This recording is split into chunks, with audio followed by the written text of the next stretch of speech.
Hey, what's up, everybody? This is Dan Nguyen. I'm here with Andy Nguyen, no relation, No although relation. sometimes I wish I was his brother. Um, you may know him for After's Ice Cream, Groundhouse Burger, Dough and Arrow, and Portside Fish Company. But he's got his hands on a lot of things, and I want to welcome Andy to the show today. Oh, thank you guys for having me. Thanks, Dan. I appreciate it. I hope hopefully you're staying safe over there right now. Yeah, we're trying our best, and Yeah. taking some extra precautions. But I think during this time of what's going on, I really want to learn about business owners like you and what did they do to get where they are today. But before we get to your projects, can you tell me a little bit about yourself and how you got started? Yeah. I'm Andy Nguyen. I was born and raised in the Little Saigon area, Orange County. Just like my hat says, Orange County. I've lived here my entire life. Um, First generation Vietnamese American. My parents came here during the war, and they ended up landing in Westminster. And I grew up here in this area, which is if you come to Little Saigon, you will see it's like being Vietnam again, because everyone's Vietnamese here. Everyone looks just like me, and it's weird. Um, I grew up in this area. I had a lot of Asian friends, but I also had a lot of Hispanic friends. I had Caucasian friends, Black friends. So a good mix. But if you went to like my school, is like a majority of like you see the yearbook, you'll see like pages and pages of Nguyen's. So it was like the norm seeing that. Um, I went to I was super awkward as a kid, super shy, didn't talk very much. Always trying to figure myself out, and I happened to like fall in line with the troublemakers, just because those are the open ones letting me in. Like, here, if you want to come hang out with us, you can travel with us. We're cool. And I think that led to a lot of like rebelliousness, and led to I got kicked out of school. I got kicked out of high school. I used that time being at home to pretty much learn more about myself, and understanding how much I hated being at home all the time. Um, and that kind of shifted me into the person I am today, because I thought about a lot of like superheroes and things that I looked up to, and I grew up enjoying like music. I grew up enjoying hip hop culture, sports, fashion, and that kind of like triggered me into where I am right now. Yeah, and then I know one of your first companies was an apparel company, and a lot of streetwear. Tell us a little how when you said, "All right, this is what I'm going into right now." Yeah. I dropped out of college early. I dropped out after during my second year. I went to community college, and community college, you take all your you take your general ed courses, and you're trying to figure out what you want to do in life. And I took this course called career planning. And career planning, I was taking surveys, like a bunch of surveys first, and then in the surveys, in my head, I'm thinking like I'm gonna be some like dope, like a sports agent, or writing music, or like something cool, right? And the results I got were like you see like office administrator, like janitorial services. And I'm like, no, fuck that, I'm not doing that. That's crazy. And I had no idea what the word entrepreneur went. I only knew what like people that when you hear the word business, I always imagine the guy in a suit, really clean cut, um, sharks out for money all the time. And that's what I pictured a business person. I was like, that's not really my thing. Um, my best friend, he dropped out a little bit earlier. I dropped about 6 months into college, and he went to work in the real estate field as an appraiser. And he told me one day, he's like, "Hey, you should join me and do this real estate appraisal thing. I'm making a lot of money." I'm like, "Okay, cool, whatever. I have no interest in real estate." He goes, "We can start our own company." And I was like, "Oh shit! Like, you can start your own, how do you start your own company? Like, how's that possible? Like, do we have to dress like those guys? Do we have to do this?" No, we can do our own thing, and kind of build our own way. And I think that was like my first jump into entrepreneurship, and understanding how to build your own company, a lot of the foundations of like how to build a team, having professional lingo when you talk to other business professionals, because who's going to trust a 19-year-old kid with like bleached hair, and like, like coming in there, and you need to know how to talk to them, and show them your value. And I think Yeah. through that, I built a lot of my early foundation. And I did that for 2.5 to 3 years. And I saw the market starting to shift because we were getting ready to hit the recession at that time. And I ended up kind of looking for something else. And fashion was something I really enjoyed. I had some of my friends that had their own clothing brands. They weren't really making any money, but it was something I was a lot more interested in than what I'm currently doing, or I was currently doing at the time, real estate. And I said, you know what, I'm gonna give it a try. And I kind of studied what my friends did, and I was like, I'm gonna start my own brand. And in 2007, we launched my brand called IMKING. Yeah. So, did you carry both, the real estate business and for a little bit? Or when did you decide, okay, I'm going to go all in with IMKING? I think the first year was our transitional phase. We used our office space to do both. We were still doing our real estate work, and we were starting to do our clothing at the same time because we knew that was still our income.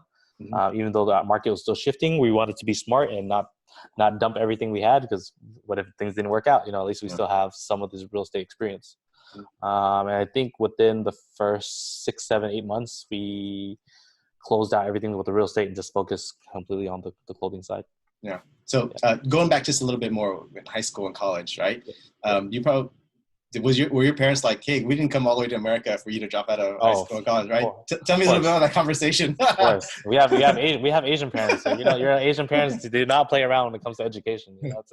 It's crazy. The first time I got kicked out of high school, it was like I was like, panic mode. They were freaking out. They're like, dude, we're gonna send you to private school. We're gonna try to send you all these things. And of course, the private school is like, we're not gonna accept the person that got kicked out of school. There's no way, So I went to continuation school, but they were so disappointed. They're like, how are you like failing math and English and all these things? And I was like, I don't know. It's just I wasn't checked in at the time.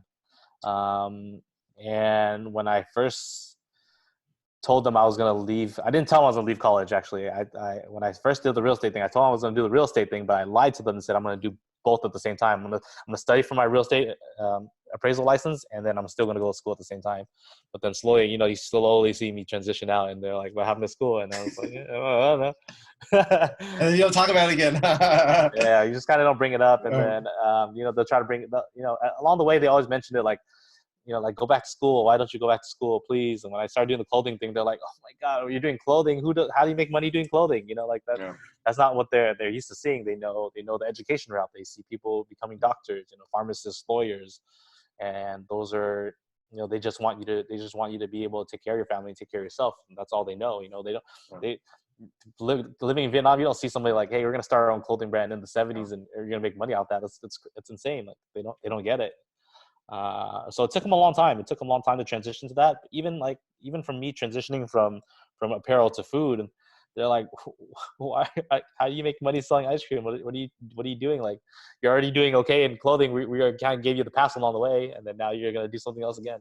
So, yeah. From apparel and clothing, how did you make the transition to food? Throughout the year, during the clothing phase of that mid 2008 to 2011, 12, a lot of people were blogging was very popular. Everyone had a blog on their website, right? Because you're always updating WordPress to update your news on your site, because YouTube wasn't as popular yet. We didn't have Instagram yet. We had Facebook and MySpace at the time. So those are ways we were doing marketing. And I used my blog to kind of share like a lot of my daily things I did, like where are we eating today, what music are we listening to, how are we releasing our new collection of clothes. And food became really popular on my page because people would message me all the time, oh, thanks for recommending that spot. I didn't know the Little Saigon had all these hidden spots. Oh, and when I traveled for trade shows, I'd be in like New York or Japan and eat at all these crazy places. And I became like known as the food recommendations for food. So like, okay, if I go to New York, what are my top 5 places? I'm like, this is it. And when I kept traveling, I kept noticing all these like cool, really unique ice cream stores that had flavors that I've never seen in my life. I was like, I didn't know you could turn all these places, you get flavors into ice cream. We had Baskin Robbins, Thrifty, Cold Stone, your usual stores. And those stores had cool flavors, but they weren't like something that like blew my mind. I went to, like, when I was in New York, I went to Chinatown and I saw they had this like almond cookie ice cream. I was like, you can make those almond cookies into ice cream flavor? And then I'd end up in San Francisco and I end up at the store called Buy Right, and they had all these like pepper, strawberry, like balsamic, and I was like, what the hell? Like all these savory ones, right? Yeah, it's just like insane flavors and ideas that I was like, I didn't know. I just knew cookies and cream and I knew mint chip. So I started drawing a lot of my ideas down. I started drawing ideas down of flavors that I enjoyed eating as a kid growing up and things that I currently enjoy at the time. So I drew flavors like I did like jasmine milk tea because I love drinking boba. I Mhm. put together like I like eating churros, so I made a churro flavor. Like, those things kind of like led to the identity of what an ice cream store that I wanted. I threw around the idea for about 2 years. I was like giving away the idea because I was too busy doing the clothing thing at the time, and everyone just kind of laughed at me like, "Yeah, whatever." And then one of my buddies I grew up with, we had kind of similar ideas. He wanted to do a dessert shop. I wanted to do an ice cream store, and we kind of just teamed up together and said, let's just go for it. And we went to go hunt for an ice cream store. The rest is history. And Yeah. um, but you've expanded to kind of um, uh, different types of foods. So, like, obviously, we know how you got into the ice cream, but now you got burgers and you got fish and those concepts. Like, did that all kind of stem from your experience in traveling and trying different foods as well? Yeah, I am. If you pay attention to like what I do outside of it, I am like on Yelp all the time. I am bookmarking places. I'm like a bookmarking monster. Like I study food. I study it like I treat it like a game. It's like a game for me. I'm like, okay, I'm gonna book the most. These are the top reviewed places, right? These are the places that people go eat the most when they go to each city. And when I go there, I need to start conquering it. I need to go see why people are going there. What's the best thing, so I can talk about it and hopefully develop some ideas on bringing something back to our community back in Orange County. So, if you can share kind of your process, is it more of like, hey, I like this food, Mhm. and then I want to bring it back to Orange County? Can you fill in that gap between like trying the food and then finally opening up the store? I think my process is a little bit different. Yes, I try different foods. I generate a lot of ideas, and I see things that I do like. But when I try to apply it to my own concepts, I'm always trying to add something else to it. It has to be another element that elevates the entire experience, whether the food is super unique where you've never seen it before, or whether the store experience is something completely different. And I'm always looking for that little spark to make it that oomph that people are trying to capture, and that like that umami feel and like that sixth sense. Mm-hmm. Yeah, that's what I'm trying to capture. Okay, okay. So I know, we see all the projects you're working on. You have a lot of success with Afters and Mm-hmm. IMKING, but we all know that's not all kind of roses and rainbows at the end of the No, day. of And course. there's two stories you shared on Facebook I thought was so powerful. The first one was that when you had your clothing company and you had this beef with this other guy, and Yeah. now can you, for those of you, if you can share a little bit about, you know what that was like, and then how you kind of reconcile with him and yourself, and how it helped you moving forward. Of course. Yeah,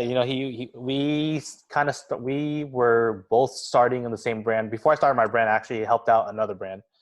And when I was helping out that brand, I was actually trying to invest in that brand early on, and the owner didn't want to let me invest. He didn't want me to be a partner. He said it was, he didn't think I could handle it at that time. And that was my motivation to kind of start my own clothing brand, because I was like, he kind of shut the door in my face. And one of the guys that worked for him, he was a a big player on that team. And when he found out I was leaving to start my own brand, he was hurt. He's like, "Dude, why are you leaving? It's like that's disloyalty." And I'm like, "That's not disloyalty. Like my goal is to kind of always start my own brand and have something for myself." And it was tough because we all had, the industry is pretty small. Like any industry you go into, it's a very small. Everyone knows each other. It's like niche, and during that time period, we're spreading ourselves away from each other. When you're supposed to, in these industries, you're supposed to build a community. You're supposed to work together to make it larger, right? Because Hmm. one brand cannot kind of sustain the whole thing. It needs multiple brands to kind of like level everything up together. And we get blackballed by stores because they're like homies with him, and they wouldn't carry our stuff. And we're like, "Are you serious? Like, that's stupid. Like, why would you do that?" So I'm like, fuck it. I'm gonna go build things up my way. I'm gonna take over this industry, doing things completely different. And I think I always use that as my competitive edge on like, hey, if you're gonna do something, I'm gonna step my game up. I'm gonna do it even better. And I think over time, like, you realize, how stupid it was and how ridiculous like this beef was. Is like some high school stuff. And we kind of just like shook on it one day, and we built our friendship over again. And the funny thing is that he's actually a partner. We're actually partners in one of our projects together. So And someone told me like, there's no failures, only lessons. And I definitely. know I know, like, would you say you would still have gone through that process because there's so many things you've learned for that, and it has made you, made you learn some things that if you had not gone through it, um, Of course, if I didn't go through it, I don't know if I would have had the fire to work 10 times harder than I actually did to prove something, to prove not to just him, to prove myself that I could do it. I think that anger inside that people are always scared of, like, everything's supposed to be happy and rainbows and butterflies. It's not like that. Like you need that push, you need that pain. And I think that pain, if you use it correctly, you can turn it into something beautiful. And I think we both did. We utilized it to amplify our brands, and over time, it became the beef that we had in the first place was like nothing. It was like laughable about at that point. yeah. Yeah. So let's talk about a couple of the things you're working on right now. Portside Fish. Tell me a little bit about what's that.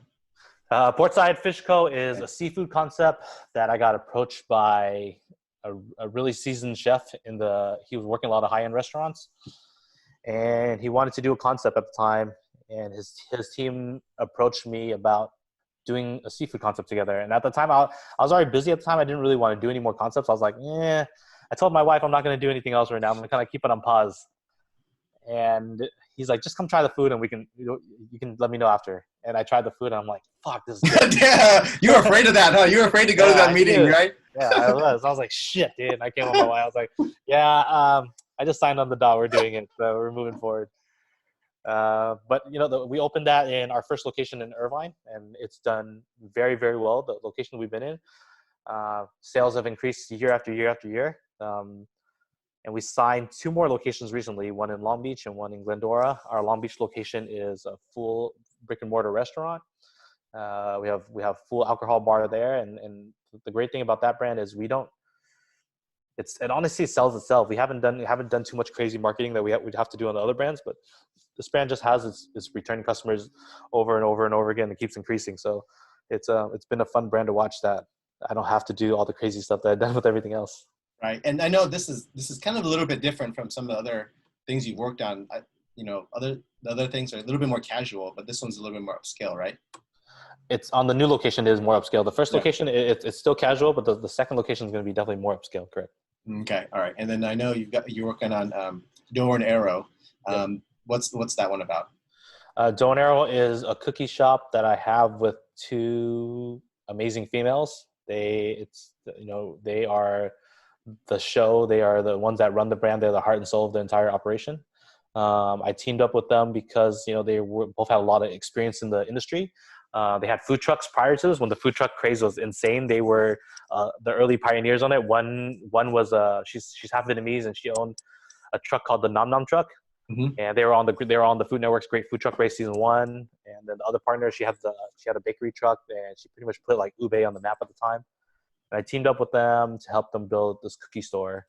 And I let them be the front faces of the show, and I just kind of stand in the background and just kind of guide them with like a lot of my experience that I have, and I just let them do their thing because they do a great job of it. Yeah. So I think for most people who listen to the show, they know what Afters Ice Cream is. Yeah. But what's next? Obviously you have multiple locations now. Like what's taking you to the next level on Afters Ice Cream? Afters Ice Cream, we are always trying to figure out how to jump into different territory. We're all in Southern California still right now. We have 30 locations out in this area. We just recently signed our first deal in Las Vegas. So that's our first out-of-state store. We have a lot of collaborations lined up. You've seen in the past, we've done things with Hello Kitty, Rick and Morty, Guess Jeans. The brand list goes on of who we worked with on that. So we're always trying to elevate our brand and brand experiences. But we've always got a lot of pipeline with Afters, and it's the never ending on that side. So tell me how those collaborations work, right? So Hello Kitty, like I know you worked on the Hello Kitty Cafe out in Las Vegas, but tell me what's the business reasoning behind that and partnering with the brand like Hello Kitty or Guess and other things. I think I learned a lot of that from streetwear. I learned it from apparel because collaborating a lot of brands is that you're bringing in another fan base, right? It's a good introduction to your brand. The people that never heard of your brand, if they never heard of Afters, this is a good way to like, oh, I'm a Hello Kitty fan. Oh, Hello Kitty ice cream. Let me try this out. Oh, the ice cream is amazing. So now that you have a new fan that's ingrained into your brand now. But also the big part of it is that you're bringing brands that they work within your brand values, your core values, right? You can't just, I'm not going to stick another brand that doesn't make sense. You know, I have to make sure that this is a brand I like. It makes sense to my audience. It makes sense as an extension of myself. And I think it just shows more personality and brings brand new relevance to the brands that I'm involved in. Okay. Okay. And then do you only collaborate with just actors, or some of the other concepts you work with? No, Do you do collaboration? yeah, we did. I recently did a Care Bears collaboration. Mm-hmm. Worked with about 5 brands on that one. I did different flavors, packaging, different food items. I did collaborations for a lot of different people. Actually, I'd actually help other brands outside of my own brands put together collaborations too, just because of my experience in that. Now, do you do any work, or have been involved with the ice cream museum that's kind of been popular over the last year or so? We did the LA one. We did a month event with them over there. Mm-hmm. So we did a special flavor with them. We had special cups, and they served it to all the people that came through. So yeah, we have worked with them before. Yes. That's awesome. That's awesome.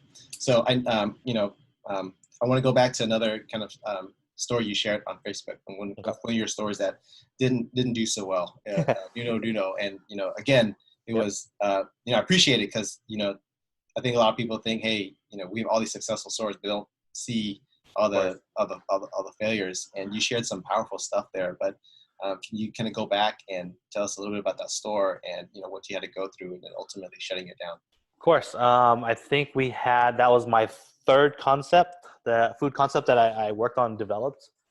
And I think that was, we teamed up with another group at the time.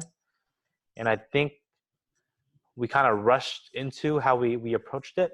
Um, at that time, Afters was like on top of the world. It was killing it. Our G Bro, we had a concept called GD Bro Burger, and that was doing very well at the time as well. And when we did Noodle Noodle, my goal was to put my stamp on Little Saigon. I wanted to do something for the Vietnamese community. I wanted to do high quality pho, but I also wanted to I wanted to also introduce ramen to the area, because there was no ramen in the Bosa area at the time. And we kind of got some things down right, but our partners kept rushing us to open. Some of the partners that we had on board weren't aligned with our visions weren't aligned. And we started making some money, and we started seeing money missing. We started seeing the quality of our food change. We had menu items that were super popular that weren't available because they weren't doing inventory correct, or they didn't know what was going on. So people would drive like super far away and come down like, hey, I want oxtail fries. And then we're like, we don't have oxtail fries. So they're, are you serious? Like, those are things that get bad reviews on it, and it really hurt our business. And I think the last straw is that when the car ran into that store, I was like, you know what, this is bad juju. This is like, we have to sell this business like right now. I don't care what we sell it for. Like, get rid of it. Like, just get off the books and let's move on. Yeah. But I have a lot of failures and experiences that I haven't been able to share yet. I always try to make sure enough time passes by, and that I respect the other partners that were involved in each project, that I get their blessing to be able to talk about the situations. I'd love to talk about it. I'm super open about a lot of things, and express, those lessons that I learned and how it took me to where I am today. Yeah. So you mentioned like kind of rushing out and putting out a product. So what's the balance, right? Because at some point, like you can't be perfect, right? So what's the balance between a perfect product that you always kick down the road because or something like, all right, let's just get this out the door, so we know how to tweak it, and we'll just change it along the way. I think you're always going to run there. You're never going to get 100% product, but I think you still need a baseline of like what this should taste like, right? If it at least hits like 80% of the mark for that, we can always work to 100. But if we're starting at like 30 and we're opening a store, that's a problem. That's kind of where we're at. We're at 30 and we're trying to like rush our way to 100, but we weren't even close. And I think like I said, I use that lesson to on the concepts now, like, hey, if it doesn't get to this quality, we're not opening the damn store. Like, I'd rather not, like, if you're going to open the store, don't put my name in it. I'm going to go do something else. Like, I'm not going to sign up for it. Okay. Now, are there any new projects that you are able to share with us that you're working on that we might be able to see soon? Yeah, I got Matte Black Coffee is opening up soon. That's one of the most exciting projects that I'm being able to be involved in. I teamed up with 2 amazing groups. One is a street artist named Joshua Vides. He is super killing it right now. He just dropped a whole collection with Fendi. That's a high-end brand, and he has a whole 160 pieces of product that he's dropping with them, from bags to apparel, and he's designing our entire store. So when you see our store, it's going to be Wow. like something out of this world. When you walk in that store, it's never something you've never seen before in a coffee shop. And the coffee group that I ended up partnering up with, they just recently won the Roaster of the Year. Mm. So the World Roaster of the Year. So we have the best coffee around. We have a super dope artist.